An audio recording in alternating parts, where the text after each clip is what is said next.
बाबा साहब ने हमारे लिए बहुत कुछ किया। तो बाबा साहब के लिए छोटे शान की जिंदगी देने वाले, मुझे शान की जिंदगी देने वाले, भीम ने मनु के कानून, भीम ने मनु के कानून मिटाए थे काले, मुझे शान की जिंदगी देने वाले।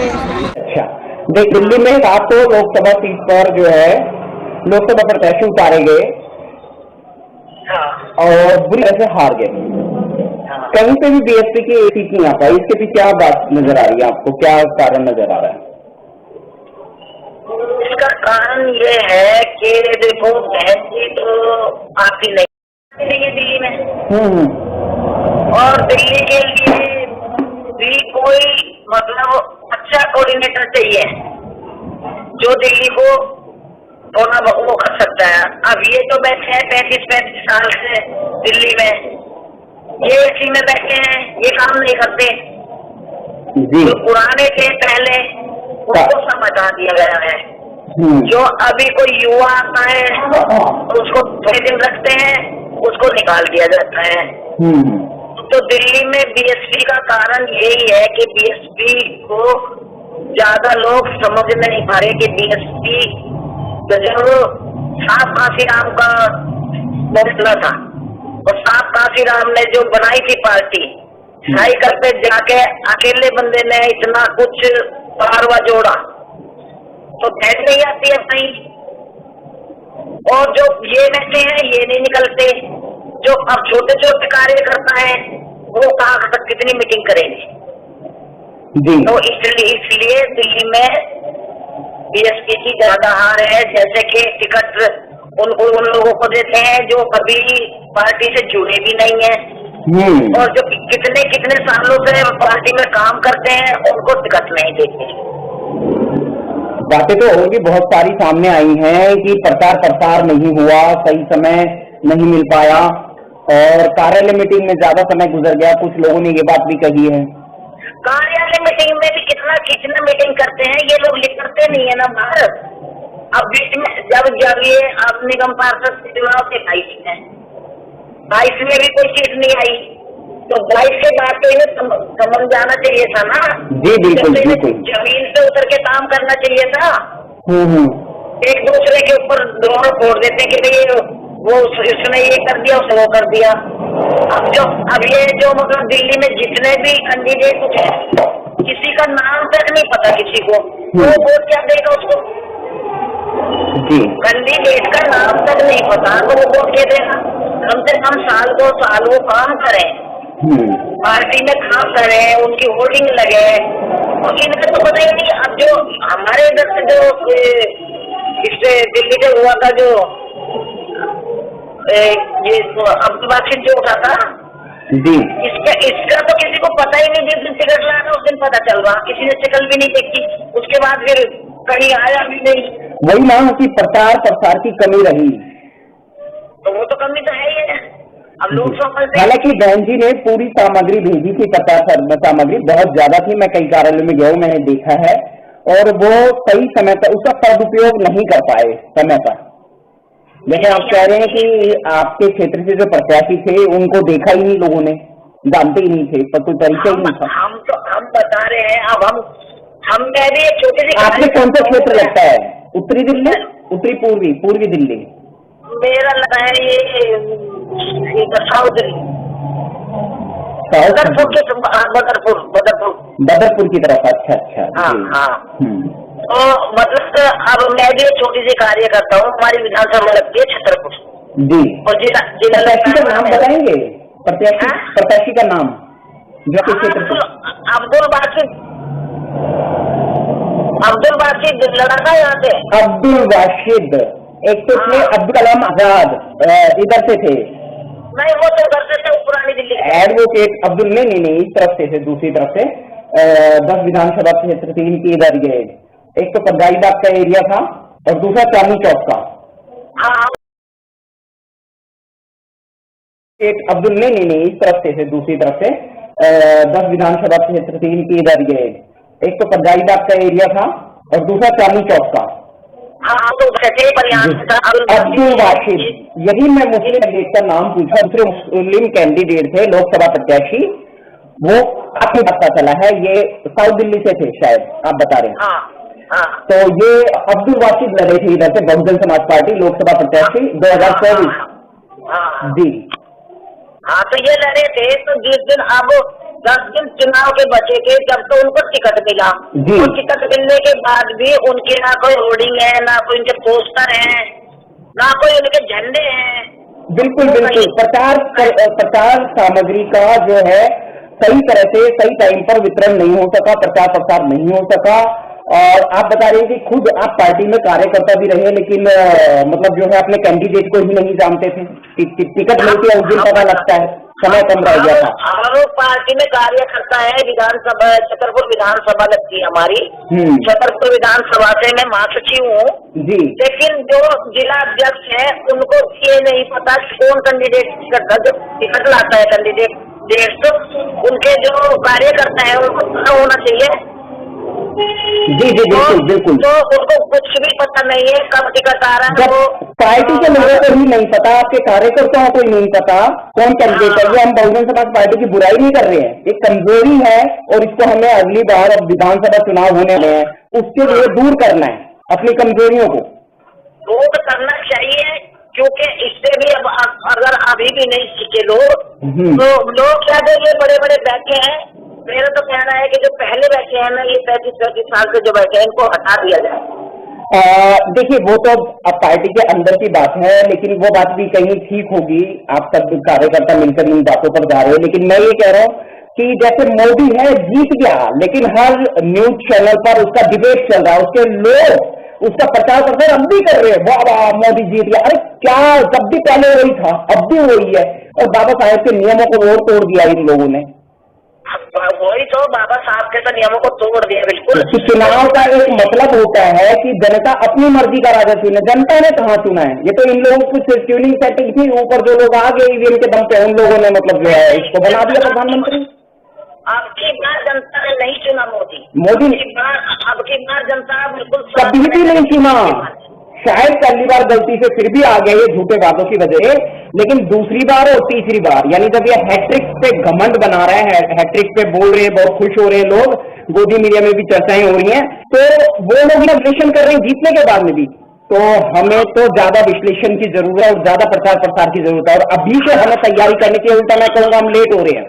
हमें अभी से तैयारी करनी चाहिए, तैयारी के साथ रहना चाहिए, और चाहे वो बुढ़ा हो या युवा हो या कोई भी हो, कोई महिला हो, उसको जमीन पे उतर के काम करना चाहिए। अगर कोई पार्टी से जुड़ा है, तो अगर कार्यकर्ता है कोई भी, तो उसको काम करना चाहिए जमीन पे उतर के।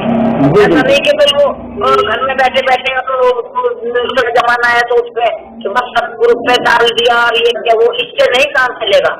छोटी छोटी मीटिंग लगानी चाहिए हर जगह। जी बिल्कुल, मतलब विधानसभा का चुनाव यदि जीतना है तो कोशिशें और तैयारियां आज से कंटिन्यू करनी पड़ेगी, चाहे मौसम कैसा भी हो। मौसम तो सबके लिए, अभी कांग्रेस जीत गई हार गई, लेकिन उसका हमेशा प्रचार प्रसार चलता रहता है, कोई कमी नहीं आती। उसका प्रचार प्रसार वो बिल्कुल नील हो गई, बावजूद उससे वो मरी हुई पार्टी जिंदा कर दी इंडिया गठबंधन के नाम पर। हमारे लोगों ने SC OBC माइनॉरिटीज, हमारे लोगों ने तो करी है। हमारे लोग अम्बेडकरवादी बोलते हैं ना, जी जी, अपने आप को अम्बेडकरवादी बोलते हैं, उन्होंने गठबंधन में गई वो। जी जी, और अपनी पार्टी को पहचानते नहीं, अपने लोगों को, अपने कैंडिडेट को पहचानते नहीं हमारे लोग। और अब तो मतलब 2 बार से ADS खत्म हो गई, BSP खत्म हो गई। अरे भैया खत्म क्यों होगी, तो जिंदा करो दोबारा। बिल्कुल, खत्म तो कांग्रेस होगी थी जो जिंदा हो गई है, और BSP तो कभी ना कभी है ना कभी खत्म होगी। BSP का तो बहुत नाम है, BSP की तो पहचान ही काफी है, और BSP बड़े आराम से आ सकती है यदि एक बार ईवीएम हटा दो। BSP पता नहीं कितने क्षेत्र में गई पूरे इंडिया में। कैसे? EVM इलेक्ट्रॉनिक वोटिंग मशीन हटा दो, बैलेट पेपर से चुनाव कराओ ईमानदारी से। हाँ तो बैलेट पेपर से चुनाव हो तो जीतती जी, BSP जीतती बैलेट पेपर से चुनाव होता तो। बिल्कुल बिल्कुल।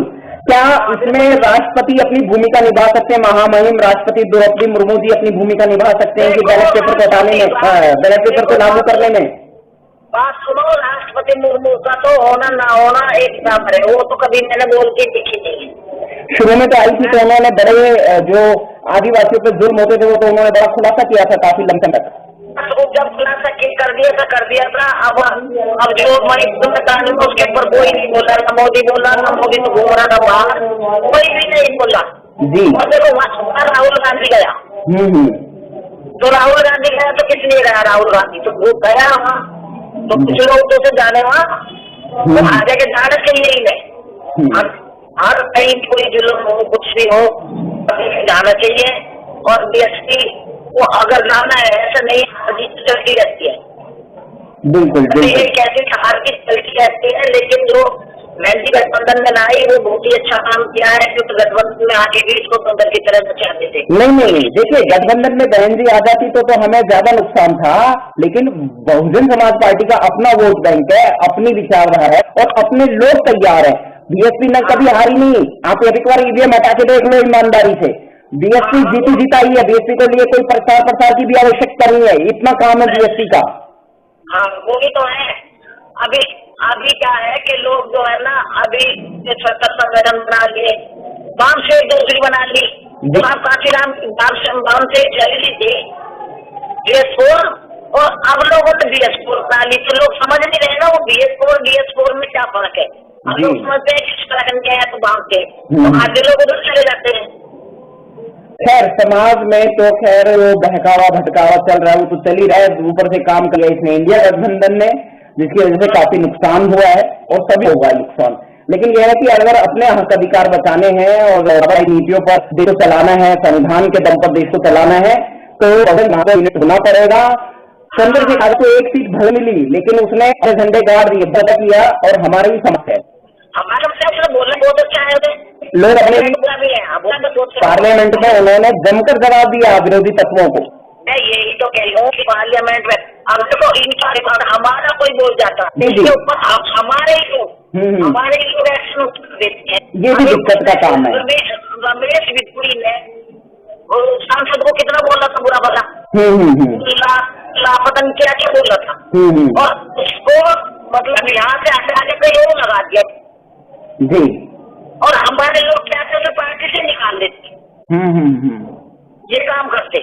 अभी आकाश आनंद को बीच में हटाया गया ना, ये पता नहीं किसका फैसला था, लेकिन नहीं बहन जी ने हटाया था और बहन जी का हटाने का कोई जरूर कोई ऐसा कारण रहा, लेकिन बहन जी ने उन्हें दोबारा से उस पद पर ला दिया है आकाश आनंद जी को। पता है कि वो दोबारा उसको बहुत बड़ी जिम्मेदारी दे दी है, लेकिन देखा जाए तो वो अच्छा युवा है, बोलते भी है और बोलते बहुत अच्छा है। जी बिल्कुल। देखिए बहुत अच्छा बोलता है। शायद बहन जी को लगा कि वो अभी बच्चे हैं, परिपक्व नहीं है, अन्य कारण थे, लेकिन अब दोबारा से समय बदल गया है और उन्हें बड़ा पद दे दिया गया है, बड़ी जिम्मेदारी दे दी गई है और वो फिर से रहेंगे और अब लगातार रहेंगे। अब हटाएंगे बहन जी उन्हें, ऐसा लग रहा है हमें यहाँ लोग बोलते हैं जैसे बीएसपी खत्म हो गई वोट में, हमने ये कह दिया कि बीएसपी कभी खत्म नहीं होगी ना खत्म हुई। बीएसपी जब भी आएगी इन सबको धराशायी कर देगी। ये जो देश में तीनों पार्टियां हैं, कांग्रेस, आम आदमी पार्टी और बीजेपी।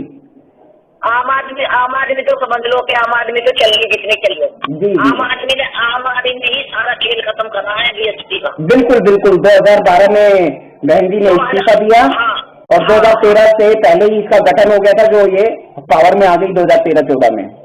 ये पावर में आ गई और पावर में आ गई इसलिए झाड़ू चुनाव चिन्ह पर लोगों को लगा कि बीएसपी कुछ करने वाले नहीं, हमारे लिए नहीं करेगी। नहीं, हमारे लोग बहकाए गए ना, झाड़ू चुनाव चिन्ह पर लूट लिया धन से। मैं वही तो कह रही हूँ, दूसरा काम जो है वो ईवीएम कर देती है, बताओ कुछ काम।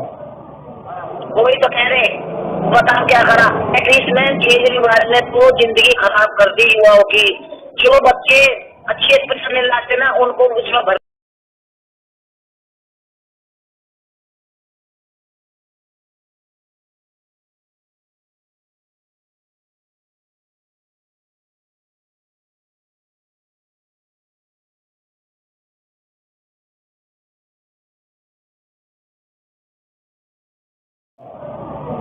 वही तो कह रहे, बताओ क्या करा मैं कह रही इसने केजरीवाल ने तो जिंदगी खराब कर दी युवाओं की।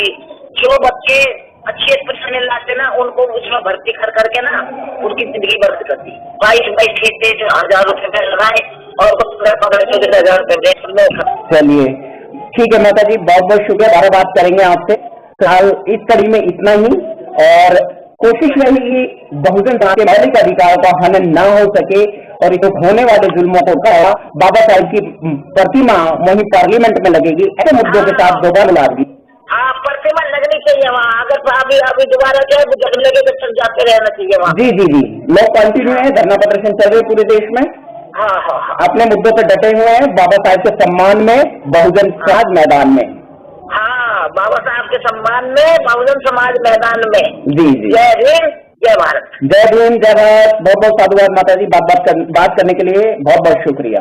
और आपका भी भैया बेटा बहुत साधुवाद है, आपने मेरा इंटरव्यू लिया। जी जी माता जी, समाज के लिए जो जानकारी जरूरी है, नारी शक्ति के माध्यम से, बुजुर्ग माता जी के माध्यम से समाज को, युवाओं को, युवतियों को सोचना चाहिए कि समाज के लिए क्या जरूरी है। हाँ, सही बात। चलिए, बहुत बहुत साधुवाद, धन्यवाद माता जी। बस, थैंक यू।